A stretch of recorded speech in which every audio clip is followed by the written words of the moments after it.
ਸਤਿ ਸ਼੍ਰੀ ਅਕਾਲ ਬੱਚੋ, ਮੈਂ Gurjot Kaur AJVS international school Cheeka ਤੋਂ। ਅੱਜ ਅਸੀਂ 7th ਕਲਾਸ ਦਾ ਸੈਕਿੰਡ ਲੈਸਨ ਕਰਾਂਗੇ ਜਿਹਦਾ ਨਾਂ ਹੈ ਜਿਹੀ ਸੰਗਤ ਤੇਹੀ ਰੰਗਤ। ਇਸ ਪਾਠ ਵਿੱਚ ਸੰਗਤ ਦੇ ਪ੍ਰਭਾਵ ਬਾਰੇ ਦੱਸਦਿਆਂ ਹਮੇਸ਼ਾ ਚੰਗੀ ਸੰਗਤ ਦੀ ਚੋਣ ਕਰਨ ਦੀ ਪ੍ਰੇਰਨਾ ਪੰਛੀਆਂ ਰਾਹੀਂ ਦਿੱਤੀ ਹੈ। ਇੱਕ ਦਿਨ ਦੀਪੂ ਨੇ ਆਪਣੇ ਪਾਪਾ ਨੂੰ ਘਰ ਵਿੱਚ ਇੱਕ ਤੋਤਾ ਲਿਆਉਣ ਬਾਰੇ ਕਿਹਾ। ਉਸਦੇ ਪਾਪਾ ਉਸਨੂੰ ਇੱਕ ਦੁਕਾਨ 'ਤੇ ਲੈ ਗਏ। ਦੁਕਾਨਦਾਰ ਦੇ ਕੋਲ ਕਈ ਕਿਸਮ ਦੇ ਤੋਤੇ ਅਤੇ ਪੰਛੀ ਸਨ। ਕਿਸੇ ਦੀ ਕੀਮਤ ਵੱਧ ਸੀ ਅਤੇ ਕਿਸੇ ਦੀ ਕੀਮਤ ਘੱਟ ਸੀ। ਦੀਪੂ ਨੇ ਦੁਕਾਨਦਾਰ ਨੂੰ ਪੁੱਛਿਆ, ਅੰਕਲ ਤੋਤਾ ਕਿੰਨੇ ਦਾ ਹੈ? ਦੁਕਾਨਦਾਰ ਨੇ ਇੱਕ ਤੋਤੇ ਦੀ ਕੀਮਤ 50 ਰੁਪਏ ਦੱਸੀ ਅਤੇ ਇੱਕ ਦੀ ਕੀਮਤ 500 ਰੁਪਏ।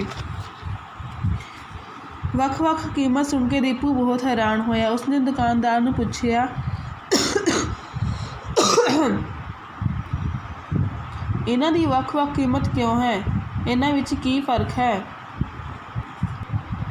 ਇਹ ਫ਼ਰਕ ਤਾਂ ਤੁਹਾਨੂੰ ਦੋਹਾਂ ਤੋਤਿਆਂ ਨੂੰ ਵਾਰੋ-ਵਾਰੀ ਰੱਖ ਕੇ ਹੀ ਪਤਾ ਚੱਲੇਗਾ, ਦੁਕਾਨਦਾਰ ਨੇ ਕਿਹਾ। ਦੀਪੂ ਨੇ ਦੁਕਾਨਦਾਰ ਨੂੰ 50 ਰੁਪਏ ਦਿੱਤੇ ਅਤੇ ਤੋਤਾ ਲੈ ਆਇਆ।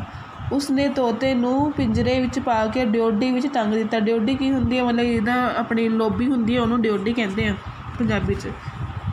ਅਗਲੇ ਦਿਨ ਜਦੋਂ ਘਰ ਵਾਲੇ ਉੱਠੇ ਤਾਂ ਤੋਤਾ ਅਪਸ਼ਬਦ ਬੋਲ ਰਿਹਾ ਸੀ। ਸਾਰੇ ਘਰ ਵਾਲੇ ਹੈਰਾਨ ਰਹਿ ਗਏ। ਦੀਪੂ ਵੀ ਹੈਰਾਨ ਰਹਿ ਗਿਆ। ਉਹ ਸੋਚਣ ਲੱਗਾ ਕਿ ਤੋਤਾ ਅਪਸ਼ਬਦ ਕਿਉਂ ਬੋਲ ਰਿਹਾ ਹੈ। ਦੀਪੂ ਦੇ ਪਾਪਾ ਨੇ ਉਸ ਨੂੰ ਤੋਤਾ ਦੁਕਾਨਦਾਰ ਨੂੰ ਵਾਪਸ ਕਰਨ ਲਈ ਕਿਹਾ। ਅਗਲੇ ਦਿਨ ਦੀਪੂ ਦੁਕਾਨਦਾਰ ਕੋਲ ਗਿਆ। ਦੀਪੂ ਨੇ ਤੋਤੇ ਦੇ ਅਪਸ਼ਬਦ ਬੋਲਣ ਦੀ ਗੱਲ ਉਸਨੂੰ ਦੱਸੀ ਕਿ ਜਿਹੜਾ ਦੀਪੂ ਸੀ ਫਿਰ ਦੁਕਾਨਦਾਰ ਦੇ ਕੋਲ ਗਿਆ। ਉਹਨੇ ਤੋਤੇ ਦੇ ਮਤਲਬ ਕਿ ਅਪਸ਼ਬਦ ਕਿ ਉਹ ਗਲਤ ਬੋਲਦਾ ਸੀ ਸਵੇਰੇ ਉੱਠ ਕੇ, ਉਹ ਵਾਲੀ ਗੱਲ ਦੁਕਾਨਦਾਰ ਨੂੰ ਦੱਸੀ। ਦੁਕਾਨਦਾਰ ਬੋਲਿਆ, ਕਾਕਾ ਜੀ ਅੱਜ ਤੁਸੀਂ 500 ਵਾਲਾ ਤੋਤਾ ਲਿਜਾ ਕੇ ਦੇਖੋ, ਤੁਹਾਨੂੰ ਫ਼ਰਕ ਆਪਣੇ ਆਪ ਪਤਾ ਲੱਗ ਜਾਵੇਗਾ। ਫਿਰ ਦੁਕਾਨਦਾਰ ਕਹਿੰਦਾ, ਤੁਸੀਂ ਹੁਣ ਤਾਂ 50 ਰੁਪਏ ਵਾਲਾ ਤੋਤਾ ਲੈ ਕੇ ਗਏ ਸੀ, ਹੁਣ ਤੁਸੀਂ 500 ਵਾਲਾ ਤੋਤਾ ਆਪਣੇ ਘਰ ਲਿਜਾ ਕੇ ਦੇਖੋ, ਤੁਹਾਨੂੰ ਆਪਣੇ ਆਪ ਫ਼ਰਕ ਪਤਾ ਚੱਲ ਜੂਗਾ ਕਿ ਕੀ ਫ਼ਰਕ ਹੈ 50 ਰੁਪਏ ਵਾਲੇ ਤੋਤੇ 'ਚ ਅਤੇ 500 ਵਾਲੇ ਤੋਤੇ 'ਚ। ਦੀਪੂ ਨੇ ਦੁਕਾਨਦਾਰ ਨੂੰ 500 ਰੁਪਏ ਦਿੱਤੇ ਅਤੇ ਤੋਤਾ ਖਰੀਦ ਲਿਆ।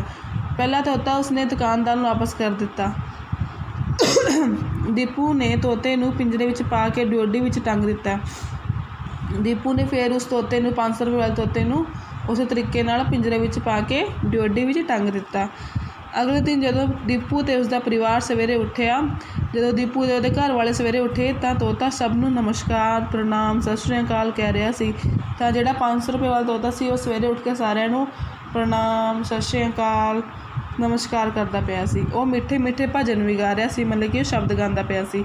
ਸਾਰੇ ਪਰਿਵਾਰ ਵਾਲੇ ਤੋਤੇ ਤੋਂ ਖੁਸ਼ ਹੋ ਗਏ। ਇਸ ਤੋਤੇ ਦੇ ਵਿਹਾਰ ਨੂੰ ਦੇਖ ਕੇ ਦੀਪੂ ਬੜਾ ਹੈਰਾਨ ਹੋਇਆ। ਜਿਹੜਾ ਦੀਪੂ ਸੀ ਉਹ 500 ਰੁਪਏ ਵਾਲੇ ਤੋਤੇ ਦੇ ਮਤਲਬ ਕਿ ਵਿਹਾਰ ਨੂੰ ਦੇਖ ਕੇ, ਉਸਕੇ ਮਤਲਬ ਕਿ ਆਚਰਣ ਨੂੰ ਦੇਖ ਕੇ ਬੜਾ ਖੁਸ਼ ਹੋਇਆ ਕਿ ਹਾਂ ਕਿੰਨਾ ਅੱਛਾ ਬੋਲਦਾ ਆ।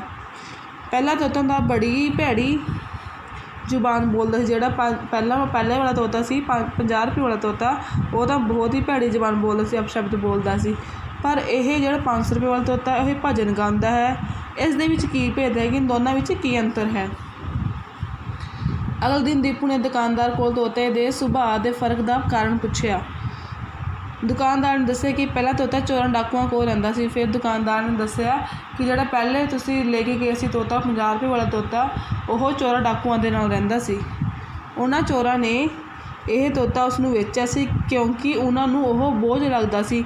ਫਿਰ ਜਿਹੜੇ ਉਹ ਚੋਰ ਸੀ ਉਹਨਾਂ ਨੇ ਜਿਹੜਾ ਆਪਣਾ ਤੋਤਾ ਸੀ ਉਸਨੂੰ ਇਸ ਦੁਕਾਨਦਾਰ ਦੇ ਕੋਲ ਵੇਚ ਦਿੱਤਾ ਕਿਉਂਕਿ ਉਹ ਉਸਨੂੰ ਬੋਝ ਲੱਗਦਾ ਸੀ ਚੋਰਾਂ ਨੂੰ। 50 ਰੁਪਏ ਵਾਲਾ ਤੋਤਾ ਉਹ ਜਿਹੋ ਜਿਹੀ ਭਾਸ਼ਾ ਬੋਲਦੇ ਸੀ ਉਹ ਸਿੱਖ ਗਿਆ। ਜਿਹੋ ਜਿਹੀ ਭਾਸ਼ਾ ਚੋਰ ਬੋਲਦੇ ਸੀ ਤੋਤਾ ਵੀ ਉਹੀ ਵਾਲੀ ਲੈਂਗੁਏਜ ਸਿੱਖ ਗਿਆ। ਦੂਜਾ ਤੋਤਾ ਕਿਸੇ ਮਹਾਤਮਾ ਕੋਲ ਰਹਿੰਦਾ ਸੀ। ਜਿਹੜਾ ਦੂਜਾ ਸੀ 500 ਰੁਪਏ ਵਾਲਾ ਤੋਤਾ ਸੀ ਉਹ ਕਿਸੇ ਮਹਾਤਮਾ ਦੇ ਕੋਲ ਰਹਿੰਦਾ ਸੀ। ਮਹਾਤਮਾ ਸਵੇਰੇ ਉੱਠ ਕੇ ਭਜਨ ਗਾਉਂਦਾ ਸੀ ਅਤੇ ਸਭ ਨੂੰ ਨਮਸਕਾਰ, ਪ੍ਰਣਾਮ, ਸਤਿ ਸ਼੍ਰੀ ਅਕਾਲ ਬੁਲਾਉਂਦਾ ਸੀ। ਜਿਹੜਾ ਮਹਾਤਮਾ ਸੀ ਉਹ ਸਵੇਰੇ ਉੱਠ ਕੇ ਸਾਰਿਆਂ ਨੂੰ ਸਤਿ ਸ਼੍ਰੀ ਅਕਾਲ, ਪ੍ਰਣਾਮ, ਨਮਸਕਾਰ ਬੁਲਾਉਂਦਾ ਸੀ ਅਤੇ ਭਜਨ ਗਾਉਂਦਾ ਸੀ। ਇਸ ਕਰਕੇ ਇਸ 'ਤੇ ਮਹਾਤਮਾ ਜੀ ਦੀ ਚੰਗੀ ਸੰਗਤ ਦਾ ਅਸਰ ਹੋਇਆ। ਇਸ ਕਰਕੇ ਦੂਜੇ ਤੋਤੇ 'ਤੇ ਮਹਾਤਮਾ ਦੀ ਚੰਗੀ ਸੰਗਤ ਦਾ ਅਸਰ ਹੋਇਆ। ਜਦੋਂ ਉਹ ਮਹਾਤਮਾ ਬਿਮਾਰ ਹੋ ਗਿਆ ਜਦੋਂ ਉਹ ਮਹਾਤਮਾ ਸੀ ਉਹ ਬਿਮਾਰ ਹੋ ਗਿਆ, ਬਜ਼ੁਰਗ ਹੋ ਗਿਆ ਤਾਂ ਆਪਣਾ ਤੋਤਾ ਉਸ ਨੂੰ ਦੇ ਗਿਆ। कि फिर उसने अपना तोता इस दुकानदार ਨੂੰ ਵੇਚ ਦਿੱਤਾ क्योंकि उसका ख्याल नहीं रख पा रहा सी क्योंकि ਜਿਹੜਾ महात्मा से बीमारी करके उसका ख्याल नहीं रख पा रहा सी। ਹੁਣ ਦੀਪੂ ਨੂੰ ਸਾਰੀ ਗੱਲ ਦੀ ਸਮਝ ਆ ਗਈ ਸੀ। ਉਹ ਆਪਣੇ ਆਪ ਵਿੱਚ ਕਹਿ ਰਿਹਾ ਸੀ ਇਹ ਸਭ ਸੰਗਤ ਦਾ ਹੀ ਅਸਰ ਹੈ। ਬੁਰੀ ਸੰਗਤ ਵਿੱਚ ਰਹਿ ਕੇ ਬੰਦਾ ਬੁਰਾ ਬਣ ਜਾਂਦਾ ਹੈ ਅਤੇ ਚੰਗੀ ਸੰਗਤ ਵਿੱਚ ਰਹਿ ਕੇ ਚੰਗਾ, ਕਿ ਇਹ ਸਭ ਕੁਝ ਸੰਗਤ ਦਾ ਅਸਰ ਹੈ। ਬੁਰੀ ਸੰਗਤ ਦੇ ਵਿੱਚ ਰਹਿ ਕੇ ਬੰਦਾ ਬੁਰਾ ਬਣ ਜਾਂਦਾ ਹੈ ਅਤੇ ਚੰਗੀ ਸੰਗਤ ਵਿੱਚ ਰਹਿ ਕੇ ਬੰਦਾ ਚੰਗਾ। ਇਸ ਕਰਕੇ ਸਾਨੂੰ ਦੋਸਤ ਬਣਾਉਣ ਵੇਲੇ ਚੰਗੀ ਸੰਗਤ ਦੀ ਤਲਾਸ਼ ਕਰਨੀ ਚਾਹੀਦੀ ਹੈ। ਇਸ ਕਰਕੇ ਸਾਨੂੰ ਦੋਸਤ ਵੀ ਚੁਣ ਕੇ ਰੱਖਣੇ ਚਾਹੀਦੇ ਹਨ ਕਿ ਕਿਹੜਾ ਬੱਚਾ ਅੱਛਾ ਆ। ਸਾਨੂੰ ਚੰਗੇ ਬੱਚਿਆਂ ਦੇ ਨਾਲ ਹੀ ਦੋਸਤੀ ਰੱਖਣੀ ਚਾਹੀਦੀ, ਗੰਦੇ ਬੱਚਿਆਂ ਦੇ ਨਾਲ ਨਹੀਂ। ਇਹ ਲੈਸਨ ਸਮਝ 'ਚ ਆ ਗਿਆ ਬੱਚੇ ਤੁਹਾਨੂੰ? ਲੈਸਨ ਦੀ ਐਕਸਪਲੇਨੇਸ਼ਨ ਤੋਂ ਬਾਅਦ ਹੁਣ ਅਸੀਂ ਔਖੇ ਸ਼ਬਦਾਂ ਦੇ ਅਰਥ ਕਰਾਂਗੇ।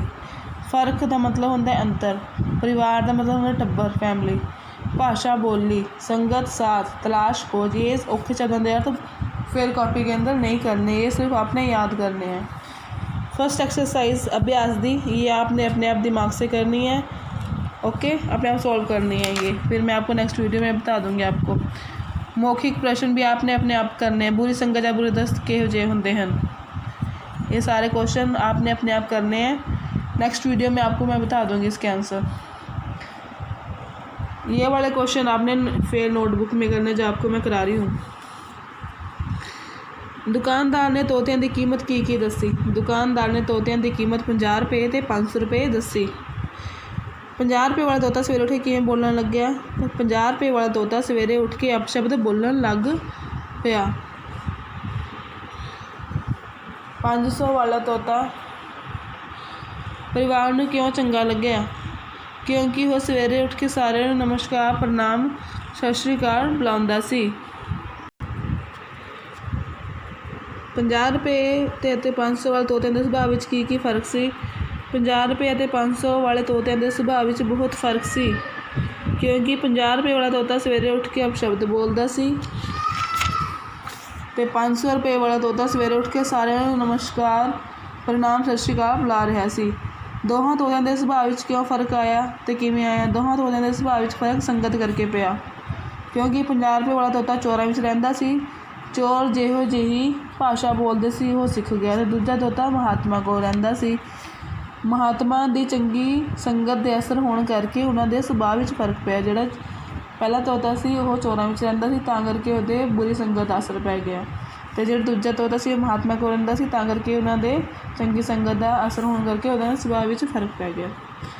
ਅੰਤ ਵਿੱਚ ਦੀਪੂ ਨੂੰ ਕਿਸ ਗੱਲ ਦੀ ਸਮਝ ਆ ਗਈ? ਅੰਤ ਵਿੱਚ ਦੀਪੂ ਨੂੰ ਇਹ ਗੱਲ ਸਮਝ ਆ ਗਈ ਸੀ ਕਿ ਸਭ ਸੰਗਤ ਦਾ ਹੀ ਅਸਰ ਹੈ। ਐਂਡ ਮਾਸ ਨੂੰ ਦੀਪੂ ਨੂੰ ਇਹ ਗੱਲ ਸਮਝ ਆ ਗਈ ਕਿ ਸਭ ਕੁਝ ਸੰਗਤ ਦਾ ਹੀ ਅਸਰ ਹੈ। ਬੁਰੀ ਸੰਗਤ ਵਿੱਚ ਰਹਿ ਕੇ ਬੰਦਾ ਬੁਰਾ ਬਣ ਜਾਂਦਾ ਹੈ ਅਤੇ ਚੰਗੀ ਸੰਗਤ ਵਿੱਚ ਰਹਿ ਕੇ ਚੰਗਾ ਬਣ ਜਾਂਦਾ ਹੈ। ਜੇਕਰ ਕੋਈ ਬੱਚਾ बुरी संगत के अंदर रहता है तो वो बच्चा बुरा बन जाता है तो ਜਿਹੜਾ ਚੰਗੀ ਸੰਗਤ ਵਿੱਚ ਰਹਿੰਦਾ ਹੈ ਉਹ ਚੰਗਾ ਬਣ ਜਾਂਦਾ ਹੈ। ਨੈਕਸਟ आपने अपने आप करने खाली ਥਾਵਾਂ ਭਰੋ, ਵਾਕਾਂ ਵਿੱਚ ਵਰਤੋ। ये वाली किसने किसने बोले व्याकरण, ये सारा कुछ आपने आपका ये होमवर्क है, ये आपने अपने आप सॉल्व करना है। ये सारा यहाँ तक ये सारा आपने अपने आप सॉल्व करना। नेक्स्ट वीडियो में आपको उसके आंसर बता दूँगी। Okay, thank you. अगर कोई बात समझ में नहीं आई तो बच्चे मुझे फ़ोन करके आप पूछ सकते हो कि मैम कहाँ से क्या कुछ आएगा। ठीक है, ओके बच्चे, थैंक यू बच्चे।